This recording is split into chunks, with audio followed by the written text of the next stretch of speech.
ना कागज से सीखा है, ना किताब से सीखा है। मैंने जिंदगी जीने का हुनर अपने बाप से सीखा है। और अगर आपको कोई बोले कि यार इतने यंग हो, इतनी बड़ी बड़ी बातें मत करो, बिल्कुल करो, बड़ी बड़ी बातें जरूर करो, क्योंकि ऊपर वाला सब सुन रहा है। क्या पता कब बोल दे तथास्तु। अगर कोई परेशान होकर पेशेंट हमारे पास आ रहा है, रात 2 बजे आ रहा है, 4 बजे आ रहा है, वो पहले ही परेशान है। यस, आप उसकी जर्नी आसान बनाइए, रेदर देन आप उसको लाइनों में लगाएंगे, क्यूज में लगाएंगे, पेपर भरवाएंगे, फॉर्म्स भरवाएंगे। हमने मुन्ना भाई एमबीबीएस तो देखी ही है। एक्चुअली अगर उससे भी नहीं सीखे तो क्या सीखे। जो थोड़े से लोअर कैटेगरी पेशेंट्स जो फाइनेंशियली इतना अफोर्ड नहीं कर सकते, तो उनके लिए जो हमारा कार्ड स्कीम है जिसमें हैवी डिस्काउंट है और ऑलमोस्ट सरकारी रेट है, उसका बिल्कुल वो फायदा उठा सकते हैं अपने डॉक्यूमेंट्स जमा करवा कर। मैं रोज सोच रही हूँ मुझे रेस जीतना है, रेस जीतना है, बट भगवान आपको रेसिंग के शूज दे देगा, आपको भागना तो खुद ही पड़ेगा। बिल्कुल। चादर लंबी करने के लिए सोचो, पैर पूरे फैलाओ, मोड़े मोड़े दर्द हो जाएगा। Hello friends and welcome to radio Manav Rachna 107.8 FM। मैं हूं आरजे भावना और आज एक बड़ी खास मुलाकात लेकर आई हूं सना तारिक जी के साथ। डॉक्टर सना तारिक जो कि ग्रुप वाइस प्रेसिडेंट है मेट्रो हॉस्पिटल्स की। आज हम इनकी जिंदगी के कुछ पन्ने पलटने वाले हैं और ये जानने वाले हैं being the youngest professional of health care, यानी वाइस प्रेसिडेंट की पोस्ट ये कैसे हासिल की। लेकिन उसके साथ साथ ऐसा आसान नहीं होता है, ये सफर तो वाकई बहुत मुश्किल होता है। तो इस सफर की और इस सफर की बहुत सारी मंजिलों की हम बात करने वाले हैं और उसके लिए हम करेंगे स्वागत डॉक्टर सना तारिक का रेडियो मानव रचना 107.8 FM के स्टूडियो में। Thank you so much Bhavna. And मैं बहुत अपने आप को भाग्यशाली मानती हूँ कि आज मैं यहाँ पे भावना के साथ 107.8 FM पर हूँ। वाओ डॉक्टर सना, मतलब ideally when you reach a destination तो जर्नी मुश्किल होती है, लेकिन जब आप डेस्टिनेशन पर पहुंच जाते हैं तो लोग आपसे ये सवाल पूछते हैं। I will also ask you how was the journey, क्योंकि देखो जर्नी का एक एक पल बड़ा मुश्किल होता है। जी देखिए, जर्नी बड़ी मुश्किल रहती है और मैं यहाँ पे बिल्कुल भी आपको ज्ञान नहीं दूंगी कि जी ऐसे था वैसे था। स्ट्रगल करी मैंने।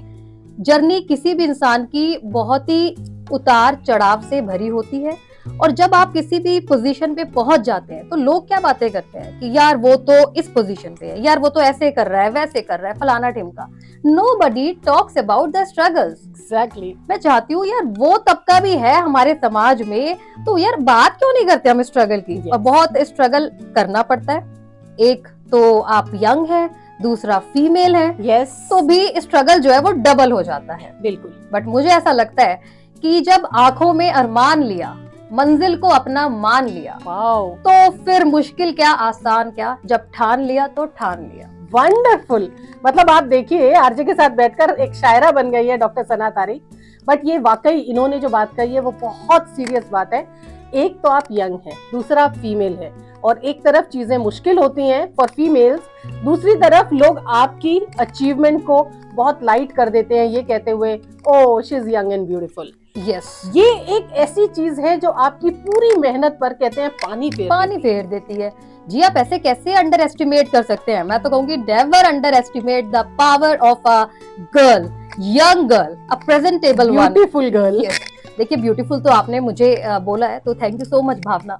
लेकिन मुझे लगता है कि अगर कोई ब्यूटीफुल की डेफिनेशन सबकी अपनी अलग अलग है, बट अगर वो फीमेल है और किसी भी एज कैटेगरी को बिलोंग करती है तो कहीं ना कहीं सेकंड लाइनर वाला जो दर्जा फीमेल्स को दिया जाता है हमारी सोसाइटी में, वो दिया ही जाता है। बिल्कुल। अगर आप यंग है, प्रेजेंटेबल है, तो उसमें ना नमक मिर्च ऐड करके फिर थोड़ा सा तड़का लगा के फिर जाके वो गॉसिपिंग शुरू होती है।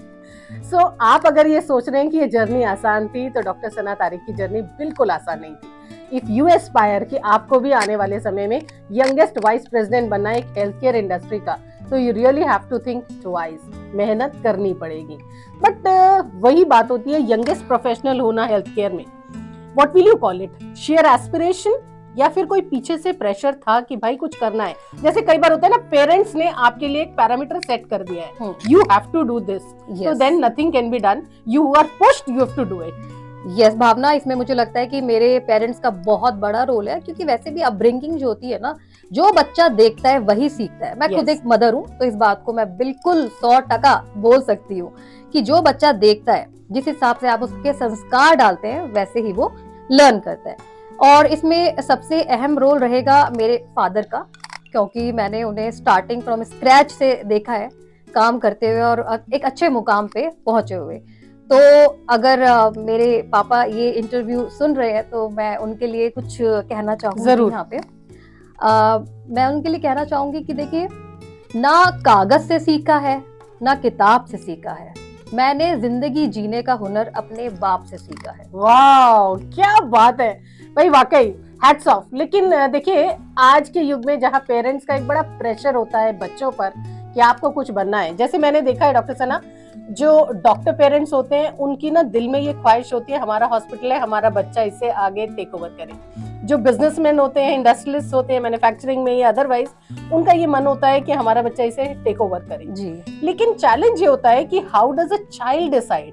So when did you decide कि आपने यहाँ जाना है? जी देखिए भावना, कुछ ऐसा डिसाइड तो नहीं किया था ऑनेस्टली। मेरे फादर एक बिजनेसमैन है और जैसे कि मैंने बताया कि starting from a very very middle class family, in fact lower than that, उन्होंने अपनी शुरुआत करी और अपने दम पर एक बिजनेसमैन बने। बट उन्होंने कभी एक प्रेशर नहीं दिया कि तुमको भी इसी बिजनेस में आना है, नोइंगली कि yes she has brain. Yes.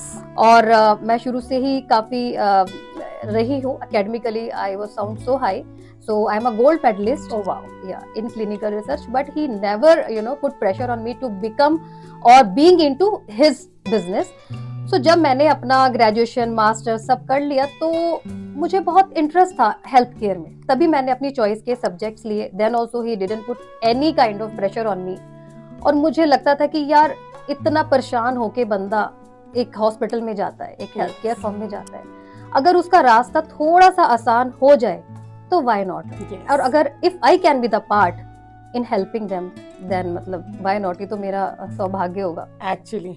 तो बिल्कुल भी प्रेशर नहीं था, ये मेरा खुद का डिसीजन है और सारे डिसीजन मेरी लाइफ के बिल्कुल मैंने ही लिए हैं। कुछ एम्पावर्ड लोगों की कहानियां ऐसी ही होती है। Did you see how sweetly she says कि ये मेरा शेयर एस्पिरेशन है, क्योंकि मुझे लगता है मुझे समाज के लिए कुछ करना चाहिए। और ये सोचना, देखिए आइडली ना, जो डॉक्टर्स होते हैं वो खुद भी, अगर अपने प्रोफेशन की हम बात करें, सो पूरा दिन they are surrounded by so many patients. और आप सोचिए कि कोई विलिंगली ये चाहता है कि भाई मुझे जाना है और बहुत सारे पेशेंट्स की मदद करनी है, वहां पर जो जर्नी है वो थोड़ी सी मुश्किल है, उस जर्नी को मैं और कैसे आसान या कैसे ठीक कर सकती हूँ। बट अब बात करते हैं रिस्पॉन्सिबिलिटी की। सर, इर्रिस्पेक्टिव ऑफ व्हाट, आजकल जो हेल्थ केयर इंस्टीट्यूशंस हैं, और मुझे तो ये कहना चाहिए दे हैव बिकम कॉर्पोरेट्स, मतलब उतना ही कट थ्रोट कॉम्पिटिशन है, उतनी ही रिस्पॉन्सिबिलिटी है जी। You have a huge responsibility. How do you handle being young? कई बार आप ऐसा फेस करती होंगी कि आपसे डबल उम्र के लोग आकर कहते होंगे तुमने तो उतना काम नहीं किया है जितना हमारा एक्सपीरियंस है। खासकर भावना, जितनी तुम्हारी उम्र नहीं है, Exactly. इतना तो हमारा एक्सपीरियंस है। यस। तो ऐसे लोग बहुत मिलते हैं और कुछ लोग जब मुझसे मिलने आते हैं तो वो सामने देख के यही नहीं एक्सेप्ट कर पाते कि is she the vice president और the head of the institution जिनके से हम मिलने आए हैं। यस। 2 बारी मुझसे पूछा जाता है कि आप ही हैं, आप ही हैं। तो मुझे लगता है कि जो क्वेश्चन है ये मेरी एज पे नहीं है।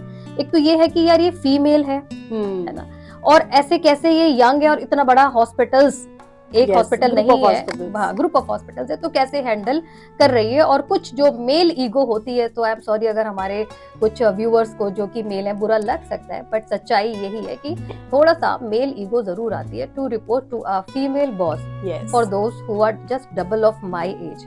बट आपको नहीं लगता एज का, एक्सपीरियंस का, स्किल से कोई लेना देना नहीं है? ये तो आपके स्किल्स हैं जिसको आपको अपग्रेड करते रहना चाहिए वक्त के साथ। देखिए, ये एक बहुत बड़ा मैसेज है आज के टाइम में। अगर आप देखेंगे तो हम जेंडर इक्वालिटी की बात करते हैं, लेकिन वो इक्वालिटी अभी भी हमारे समाज में आई नहीं है। Because you will still see कि बहुत सारे ऐसे लोग हैं जिन्हें अपनी फीमेल जो रिपोर्टिंग हेड्स होती हैं या मैनेजर्स होती हैं वो बिल्कुल इसलिए पसंद नहीं है क्योंकि वो एक फीमेल है। And at the same time अगर एक बहुत यंग प्रोफेशनल आती हैं, आजकल आप देख रहे हैं यंगेस्ट सीईओज, सो होता क्या है कि लोगों को ऐसा लगता है कि he has not learned enough और she has not learned enough. असली जो हमारा एक्सपीरियंस है ना, वही काउंट करता है। मैं इसको नहीं मानती हूँ। कई बार आप जिंदगी से बहुत कुछ सीख रहे होते हैं, आप नॉलेज से बहुत कुछ सीख रहे होते हैं, और जैसे कहा जाता है कि किताबें जो हैं वो भी आपको बहुत सारा ज्ञान देती हैं, सो आप उनसे भी सीख सकते हैं। जरूरी नहीं है कि हर चीज के लिए आप सालों का एक्सपीरियंस लेकर आए। अब बात करते हैं, यू हैव अ कीन interest in social service. Yes. And personally अगर मुझसे आप पूछोगे तो मैं बहुत ज्यादा समाज के कामों में अग्रणी रहती हूँ। मुझे लगता है कि I should do something for the society. Yes Bhavna, I am learning from you. How sweet. But मैं आपसे जानना चाहती हूँ, you have a very very demanding responsibility. आप देखिए कि रात के 2 बजे इमरजेंसी हो सकती है, और कई बार ऐसा भी होता है कि इस फील्ड में, हेल्थ केयर की फील्ड में सबकी जान होती है, और वो जान आप लोगों के हाथ में होती है। सो ऐसे में हमेशा you have to be on your toes. So ऐसे में how do you actually balance कि आप सोशल सर्विस के लिए भी टाइम निकालते हो, और इस रिस्क, क्योंकि होता क्या है ना, you are so tired of the day कि आप घर जाने के बाद किसी और की भलाई करने के बाद सोचोगे नहीं। जी भावना, मुझे लगता है ये पैशन है। ओके। और ये मेरे दिल के बहुत करीब है। सोशल सर्विस एक बड़ा कॉमन टर्म है, मैं ये कहूंगी कि ये एक नेचर है, और खासकर ये महिलाओं में जरूर होता है। उनकी एक इमोशनल साइड थोड़ी स्ट्रांग होती है, और अगर वो एक मदर है, मैं भी एक माँ हूँ, और मैं ये बताना चाहती हूँ कि मेरी एक बेटी है, तो जब मैंने अपनी बेटी का नाम ही लिया तभी मेरी आंखों में एक चमक आ गई। तो इमोशनल साइड जो होती है फीमेल की, एक महिला की, काफी स्ट्रांग होती है। उसी को सोच मेरी इतनी हावी हो चुकी है कि यार, अगर कोई परेशान होकर पेशेंट हमारे पास आ रहा है, रात 2 बजे आ रहा है, 4 बजे आ रहा है, वो पहले ही परेशान है। आप उसकी जर्नी आसान बनाइए, रेदर देन आप उसको लाइनों में लगाएंगे, क्यूज में लगाएंगे, पेपर भरवाएंगे, फॉर्म्स भरवाएंगे। हमने मुन्ना भाई एमबीबीएस तो देखी ही है, अगर उससे भी नहीं सीखे तो क्या सीखे। बिल्कुल। तो ये जर्नी मैं चाहती हूँ उनकी आसान बने, और जो थोड़े से लोअर कैटेगरी पेशेंट्स जो फाइनेंशियली इतना अफोर्ड नहीं कर सकते, तो उनके लिए जो हमारा कार्ड स्कीम है जिसमें हैवी डिस्काउंट है और ऑलमोस्ट सरकारी रेट है, उसका बिल्कुल वो फायदा उठा सकते हैं अपने डॉक्यूमेंट्स जमा करवा कर कि yes they belong to that particular category, ताकि उन्हीं को इसका फायदा मिले। Under privilege. जी। तो अंडर प्रिविलेज हम उन तबकों को बहुत ज्यादा प्रमोट करते हैं, and I personally very much into this. तो गांव वगैरह और जो हमारे है ना कस्बे हैं, तो वहां पर मैं भी जाती हूँ, हमारी टीम जाती है, और वहां पर इस कार्ड को हम लॉन्च करते हैं। वंडरफुल। सो जब मैं सोशल सर्विस की बात कर रही हूँ, तो सना जी मुझे बताइए कि किस तरीके की social service is very close to your heart. जी, जैसे कि मैंने बताया, मुझे लोगों से मिलना होता है, मुझे बहुत पसंद है लोगों से मिलना, उनके विचार सुनना, और ये सुनना कि वो किस पोजीशन पे है, क्योंकि जब आप दूसरों से सुनते हो तो बात में फर्क आ जाता है। तो मैं कभी भी अपनी टीम है, मेरी टीम बहुत अच्छी है खैर, कभी भी लेकिन वो आके मुझे बताएं और मैं उस चीज को इम्प्लीमेंट कर दूं, ऐसा नहीं होता है। इन पोजीशंस पे एक रिस्पॉन्सिबिलिटी होती है, तो मैं खुद पर्सनली जाके लोगों से मिलती हूँ, उनकी समस्याएं सुनती हूँ, और फिर वहां पे हम आउटरीच ओपीडीज भी प्लान करते हैं जो कि एब्सोल्युटली फ्री होती है। फिर हम उसके ल्यू में इन्वेस्टिगेशंस वगैरह जो कि काफी हैवी हो जाती है, वो भी हम फ्री में उन लोगों की करते हैं। और इसको मैं और प्रमोट करना चाहती हूँ, क्योंकि देखिए ये हमारी एक रिस्पॉन्सिबिलिटी है, सोशल रिस्पॉन्सिबिलिटी है। कुछ ही लोग हैं जो हेल्थ केयर में हैं, उसमें से भी बहुत कम है जो कि लीडर हैं। तो as leader in health care industry, बिल्कुल आपका ये तो आपकी रिस्पॉन्सिबिलिटी है। भगवान ने आपको मौका दिया है भाई, इतना बड़ा मौका, तो बिल्कुल आप देखिए पुण्य कमाने का मौका है, ऐसे तो नहीं जाने देना चाहिए। डॉक्टर सना ने बड़ी अच्छी बात कही है कि बहुत हैंडफुल ऑफ लोग हैं जो हेल्थ केयर इंडस्ट्री के हिस्सा बने हुए हैं, और ऐसे में अगर आप लीडरशिप में हैं जहां आपके पास डिसीजन मेकिंग पावर है, तो आप ऐसे डिसीजन जरूर लीजिए जहां पर कि आप उन लोगों के लिए काम कर सकते हैं जिनके पास access to health care cum है, जिनके पास अपॉर्चुनिटीज कम है, और सच्चे मायने में कम पैसे होने के कारण कई बार वो अपनी सेहत के साथ भी खेल जाते हैं, और दरअसल वो हमारे समाज का एक बड़ा हिस्सा है। सो अगर हम उनके लिए कुछ कर सकते हैं, सो कैसे भी, मैं तो हर प्रोफेशनल से कहती हूँ, मैं हर इंसान से कहती हूँ कि आपके पास हुनर है, आप मानवता का कोई भी काम कर सकते हैं। एक छोटी सी स्माइल भी अगर किसी को दे देंगे ना, तो शायद आपने किसी का दिन बना दिया।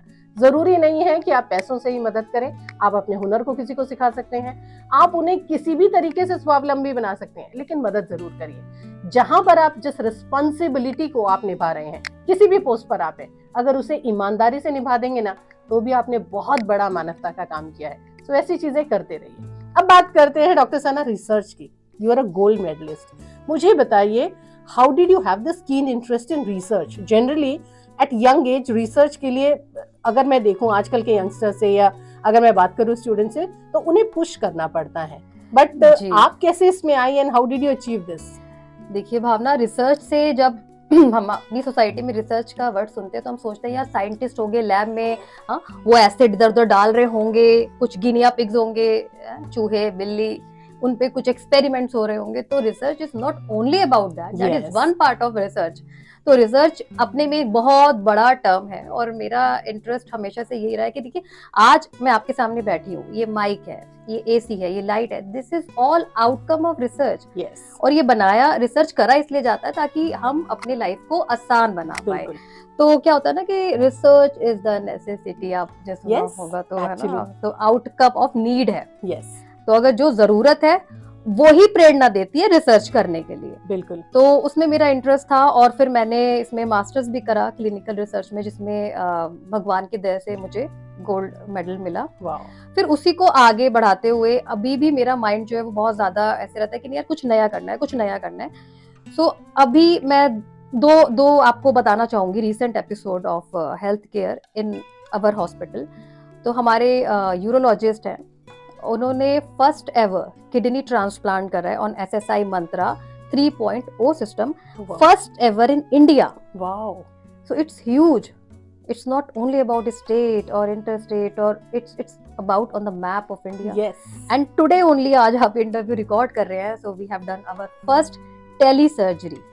वाओ, डॉक्टर दूर बैठा है, वहां से रोबोट ऑपरेट कर रहा है, वो सेम रोबोट बहुत दूर किसी भी जगह आपका वैसे ही मूव करेगा जैसे आपका डॉक्टर कर रहा है और आपकी सर्जरी होगी। तो ये रिसर्च है कि कोई पेशेंट है वो नहीं जा पाएगा इतनी दूर, टाइम का बाउंडेशन होता है मेडिकल इंडस्ट्री में, 2-2 घंटे लग रहे हैं, यस, 2-2 दिन लग रहे हैं पहुंचने में, आजकल तो जाम भी इतना हो रहा है। बिल्कुल। तो वहीं पर बैठ के even in ambulances also, if you have the system, if you have the equipments, तो आप वहां पेशेंट लेके बैठे हैं with a team of specialist, और दूसरे कोसों दूर बैठ के डॉक्टर वो सर्जरी कर रहा है and the patient is all right. It's all thanks to advances in health care, the robots, the research, और बाकी भगवान है, भगवान से आप प्रे करते रहे क्योंकि Yes. हाँ मतलब मुझे लगता है कि देखिए भगवान आपका बहुत साथ तभी देता है जब आप खुद का साथ देते हैं। यस, मैं रोज सोच रही हूँ मुझे रेस जीतना है, बट भगवान आपको रेसिंग के शूज दे देगा, आपको भागना तो खुद ही पड़ेगा, बिल्कुल। है ना। God help those who helps themselves. So भाई आपको अपनी मदद खुद करनी पड़ेगी, लेकिन कुछ एडवांसमेंट्स की जैसे हम बात कर रहे हैं, मुझे लगता है कि हेल्थ केयर के एडवांसमेंट उन सभी लोगों के लिए तो वाकई एक वरदान है जिनके लिए ट्रैवल एक बहुत बड़ा इशू है। या फिर मैं रूरल सेगमेंट की बात करूं तो रूरल सेगमेंट के बाद सबसे बड़ी परेशानी पता है क्या आती है कि उन्हें यही नहीं पता है कि उन्हें सही सुपर स्पेशलिटी हॉस्पिटल मिलेगा कहाँ, और उस जगह पर ट्रैवल करने जाने के लिए उन्हें एक लंबा सफर तय करना पड़ता है। उस लंबे सफर की कॉस्ट भी है और उस लंबे सफर में टाइम भी है। अगर इन दोनों चीजों को हम माइनस कर पाए तो आप सोचिए कि सड़कों की भीड़ से अलग आप शायद एक अच्छा हेल्थ पा सकते हैं, एक अच्छी हेल्थ पा सकते हैं सिर्फ और सिर्फ अपने घर की, या फिर कहना चाहिए स्पेशलिटी की एक क्लिनिक में आकर भी। तो ये सारी चीजें इसीलिए एडवांस हो पा रही हैं क्योंकि कहीं ना कोई रिसर्च कर रहा है। Doctor Sana, how would you motivate youngsters को, क्या कहोगे, क्यों आने वाले समय में रिसर्च करते रहिए?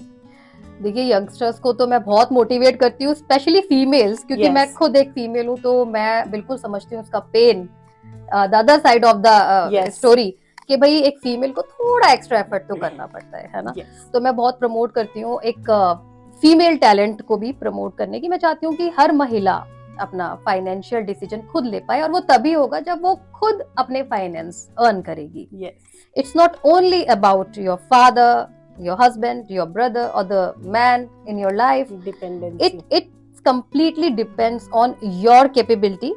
तो आपको सक्षम बनना है ताकि आप अपने फाइनेंशियल डिसीजन ले पाए। और महिलाएं तो मुझे लगता है बहुत एक्स्ट्रा एफर्ट भी करती हैं। Yes. इतना दिमाग है उनके पास, तो क्यों सिर्फ एक ही एरिया में आप उस दिमाग को यूज करना है। कल पनीर बनाना है, परसों छोले बनाने हैं, बिल्कुल बनाने हैं, बनाइए, मैं मना नहीं कर रही, लेकिन इसके साथ साथ जो आपके पास इतना IQ है उसको यूज भी करिए। Yes.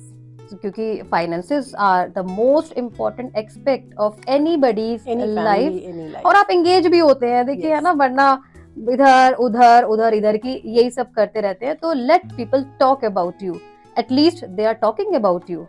और महिलाओं के लिए थोड़ी स्पेशल चर्चा होती है, तो एक महिला को पता भी नहीं होता कि उसके पीछे या कोई भी सक्सेसफुल पर्सन है कि क्या क्या बातें हो रही है, कितने लोग बात कर रहे हैं, बट उसके पास तो टाइम ही नहीं है। Yes. Because the person is so much engaged, तो उसके Yes. पास टाइम नहीं है। But let people talk. सशक्तिकरण की आई थिंक इससे अच्छा और कोई परिभाषा या डेफिनेशन नहीं हो सकती है कि आप घर से बाहर निकलिए, और इस चार दीवारी से इसलिए मत निकलिए कि आपको पैसा कमाना है, इसलिए निकलिए क्योंकि आपकी अपनी एक पहचान होने की जरूरत है। और जब आप अपनी एक पहचान बनाएंगे ना, तो ये सेल्फ लव का सबसे बड़ा स्टेप होता है। और आज के ज़माने में जहाँ हम ये कहते हैं कि महिलाओं को ज़रूरत है कि वो घर से बाहर निकलकर अपनी पहचान बनाएं, तो वो सेल्फ लव तभी आएगा ना जब आप थोड़ी सी मेहनत उस सेल्फ लव के लिए करेंगे, और उसके लिए छोटे छोटे सैक्रिफाइसेस करने पड़े तो करने से मत घबराइए। एक दिन वो ज़रूर आएगा जब हम सशक्त समाज देख पाएंगे, जहाँ महिला और पुरुष बराबरी की अपॉर्चुनिटीज पा रहे होंगे। इस पे मैं ये कहना चाहूंगी भावना कि क्या होता है ना कि आपको सोना है, खाना Yes. है, जैसे कि शाहरुख खान साहब ने कहा Yes. कि आप ये भूल जाइए कि अब मुझे सोना है, अब मुझे खाना खाना है, नहीं सोना है, नहीं खाना खाना है, इसके अलावा आपको काम करना है। आप काम करिए, करते रहिए, कंसिस्टेंसी इज द की। रोज आप मोटिवेट नहीं होंगे, आई एम श्योर। रोज अगर मैं जिम कर रही हूँ तो मैं रोज मोटिवेट नहीं होंगी, मुझे तो रोज बुरा ही लगेगा जाना है, लेकिन जाना है तो जाना है। आपको सामने आपकी मंजिल दिख रही है, तो पहले तो आप इस चक्रव्यूह से बाहर आइए कि ये करना है, वो करना है। नहीं, मुझे बाहर आना है, मुझे अपनी पहचान बनानी है, और लोग मुझे मेरे नाम से जाने, ना कि मेरे फैमिली में किसी और के नाम पे मेरा नाम आए कि फला की बेटी, फला की बीवी या फला की बहू।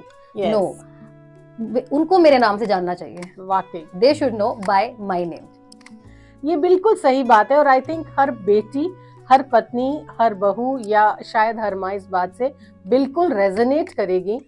While I was a child, you know, my dad would always tell me कि मैं चाहता हूँ एक दिन मुझे कोई तुम्हारे नाम से जाने, and I was very happy, you know, when I became a name of the city। मेरे पापा अगर किसी डॉक्टर के पास या किसी के पास जाते थे तो लोग कहते थे आपकी बेटी का प्रोग्राम सुना, इट वाज वेरी नाइस, आप आरजे भावना के पापा हैं। सो कई बार ये जो चीजें हैं ना, ये आपकी जिंदगी का एक बहुत बड़ा हाई होता है। डिस्पाइट कि उनकी बहुत सारी अचीवमेंट है, पर उन्हें अपने बच्चों की अचीवमेंट से बड़ी खुशी होती है। अगर हम डॉक्टर सना तारिक लिखें तो उसके नीचे बहुत सारे एक्लेट्स आते हैं, बहुत सारी अचीवमेंट्स आती हैं, बट डेफिनेटली आपने वो वहां फुल स्टॉप नहीं लगाया है, आपकी जर्नी और भी बहुत आगे है। सो डॉक्टर सना, मुझे बताइए कि इतने सारे अवार्ड्स के बावजूद भी अब अगर आगे आपकी प्लान्स की मैं बात करूं तो आपकी फ्यूचर प्लान्स क्या है?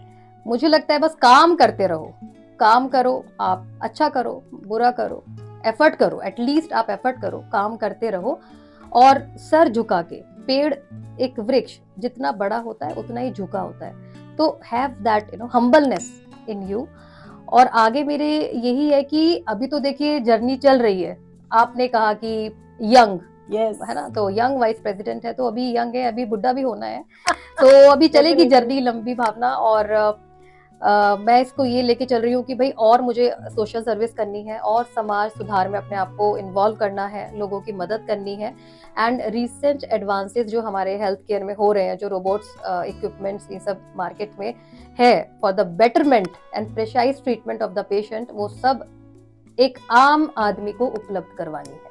कितना खूबसूरत सपना है ना। When you talk about goals, generally आपने देखा है लोग ना अपने प्रोफेशनल गोल्स सोचते हैं। सो आज मैं वाइस प्रेसिडेंट हूँ, आने वाले टाइम में मैं ग्रुप हेड बनना चाहूंगी, probably I will be the president, और I will have a health care system of my own. But doctor Sana ने बड़ी अच्छी बात कही है कि वो सारे अच्छे हेल्थ केयर की फैसिलिटीज जो शायद सबसे आखिरी इंसान को नहीं मिल पा रही है, वो जिसके पास ये एक्सेस ही नहीं है, वो कोशिश करेंगे कि थ्रू एनी मीन्स उन तक पहुंचाने की कोशिश करें। और ये जिंदगी का ना सबसे बड़ा गोल होना चाहिए। शायद मानवता का इससे बड़ा उदाहरण आपको और नहीं मिल सकता। बहुत सारी बातें आपसे हो रही हैं डॉक्टर सना, मुझे बताइए कि अगर आपको कुछ घंटे फ्री दिए जाएं, so what is one thing that you would want to do? Really Bhavna, if you would ask me about the free time, जो कि मेरे पास नहीं होता exactly. लेकिन फिर भी चलिए अगर मिल गया तो मैं उस टाइम को अपने पेरेंट्स, अपने हस्बैंड और अपनी डॉटर, मतलब फैमिली, yes. उसके साथ मैं स्पेंड करना चाहूंगी। क्योंकि मेरी बेटी की बहुत शिकायत होती है कि मम्मा आपके पास टाइम कम है, but on the same time she is happy that I have been engaged into a system where I can really help others. तो इस चीज से वो बहुत खुश है। बट यस, मैं उसके साथ बहुत सा खेलना चाहती हूँ, बहुत सी बातें करना चाहती हूँ जो कि रेगुलर टाइमिंग्स में कम हो पाती हैं, और कुछ अच्छा सा बना के खिलाना चाहती हूँ, because I am a very good cook. Wow, it's not like that a person who is heading a certain institution cannot be a cook. No, definitely. Yes. Rather I feel कि जो leaderships में होते हैं ना, they cook very well. मतलब you have to be all rounder. Yes. And this is not मतलब gender specific. हाँ, everybody, yes. है ना? तो जी मेल हमारी सोसाइटी के, प्लीज डोंट गेट ऑफेंडेड, आपको भी कुकिंग आनी चाहिए. हाँ, It is, you know, और आती भी है. I've seen a lot of men yes, cook and they take it is interest in that. necessity now, basic necessity में ये हम काउंट कर लेते हैं. But yes, I want to do that. Doctor Sana, you are a parent and parent to a girl child. Yeah. बहुत सारी महिलाएं, बहुत सारे पुरुष आपको देख रहे हैं. रिसेंटली अगर आप देखें, पेरेंटिंग के ऊपर बहुत डिबेट चल रहा है, और वो डिबेट है कि क्या हमारे पेरेंटिंग के तरीके सही हैं या गलत. और खास तौर पर मैं आपसे ये बात इसलिए पूछ रही हूँ क्योंकि आप एक वर्किंग प्रोफेशनल हैं who has very less time for parenting, और हम हमेशा दो चीजों में अटक कर रह जाते हैं, quality time and quantity time. Yes. हम ऐसा मानकर चलते हैं, और मुझे लगता है हमारे जो ट्रेडिशनल एक कॉन्सेप्ट रहा है, क्वांटिटी टाइम माँ देती है तो बच्चा सुधर जाता है. और अगर पेरेंट्स घर पर नहीं है या उनकी अगर कहना चाहिए प्रेजेंस नहीं है, तो बच्चे आज के टाइम में सिर्फ और सिर्फ बिगड़ जाते हैं. आप मुझे बताओ सही पेरेंटिंग क्या है, क्योंकि आज के टाइम में सब वर्किंग प्रोफेशनल्स जी भावना, मैं इस पे बहुत ज्यादा तो नहीं कमेंट करना चाहूंगी, क्योंकि मेरी डॉटर अभी उतनी बड़ी नहीं है कि मैं कुछ क्लियरली बोल पाऊं, और मैं परफेक्ट माँ तो बिल्कुल भी नहीं हूँ. तो मैं ये बिल्कुल नहीं कहूंगी कि I am a perfect mother और मेरे हस्बैंड जो है वो परफेक्ट फादर है. बट हम बिल्कुल कोशिश करते हैं कि मैक्सिमम टाइम जो है अपनी डॉटर को दे पाए. अब आजकल क्या है ना कि बच्चे आधा टाइम आपके स्कूल में है, Yes. आधा टाइम वो ट्यूशंस में है, या अगर आपने कोई एक्टिविटी क्लास लगा रखी है तो उसमें है. तो इट इज फॉर मतलब most of the kids nowadays, तो जो उनकी मदर्स हैं जो कि हाउस वाइफ भी हैं, तो वो भी उनसे उतना तो इंटरेक्ट नहीं कर पा रही हैं इन समहाउ. तो अगर मैं एज अ वर्किंग पर्सन हूँ तो ठीक है, मदर गिल्ट तो देखिए रहता है कि मैं बच्चा घर आया तो नहीं मिल पाई, लेकिन शाम का जो समय होता है जो मैं अपनी बेटी के साथ स्पेंड करती हूँ वो बहुत ही एक क्वालिटी टाइम मेरे लिए रहता है. मुझे लगता है कि उतना टाइम मुझे उसके साथ हंसते खेलते बिताना चाहिए, क्योंकि लाइफ में ऑलरेडी इतना स्ट्रेस है. है ना? और हम लोग जो कि वर्किंग है, स्ट्रेस लेवल अनदर लेवल है.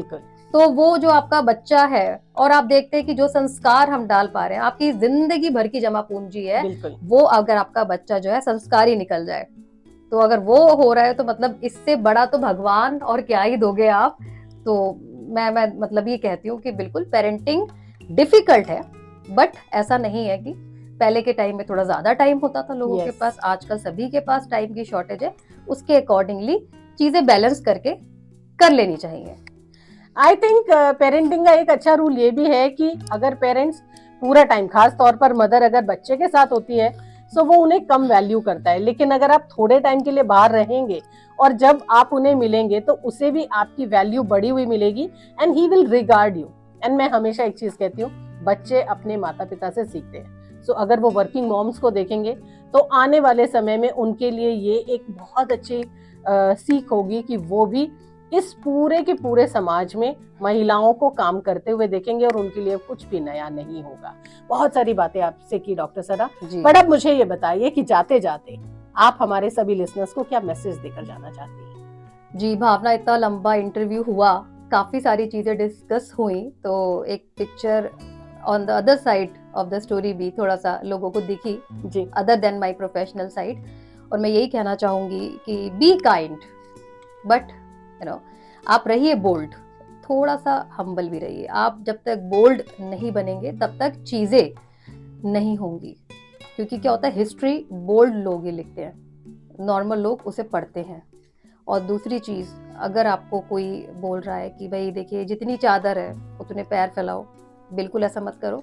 चादर लंबी करने के लिए सोचो, पैर पूरे फैलाओ, मोड़े मोड़े दर्द हो जाएगा. अपने आप को सक्षम बनाओ, अपने स्किल्स डेवलप करो, बाहर निकलो, संघर्ष करो, क्योंकि ऐसे बैठे बैठे तो देखिए कुछ खास होने वाला नहीं है. और अगर आपको कोई बोले कि यार इतने यंग हो, इतनी बड़ी बड़ी बातें मत करो, बिल्कुल करो, बड़ी बड़ी बातें जरूर करो, क्योंकि ऊपर वाला सब सुन रहा है, क्या पता कब बोल दे तथास्तु.